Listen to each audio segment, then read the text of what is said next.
So on a brand new install, even though this belongs to somebody else and I'm bailing them out, and I tell this every time, I don't like doing anyone else's food, but I'm bailing somebody out.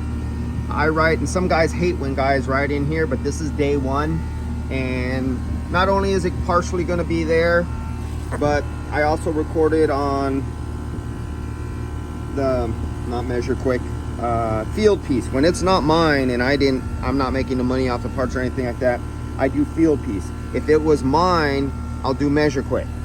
And you can see the specs here. God, if automotive could just supply these specifications for us, the world would be a happier place.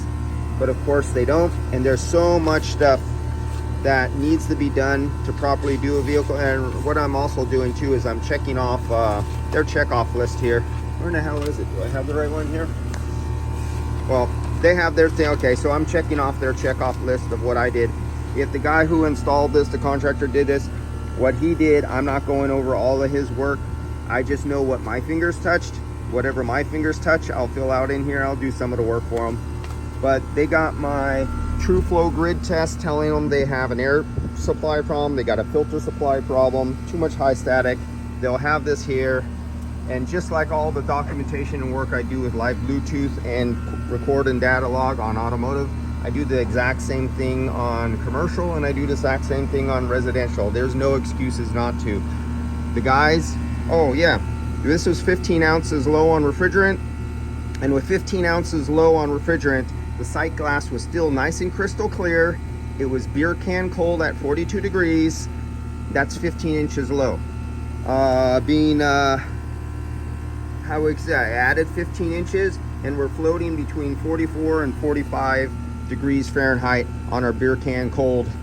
Whether we were 15 low or 15 right there, doesn't make a difference. Sight glass and bubbles doesn't make a difference. 15 ounces low or right where it should be, made no difference using the sight glass. So the jerk-offs who use the cans, who look at a sight glass and chill, just fill it up until they see that sight glass line, you're wrong. See you guys later.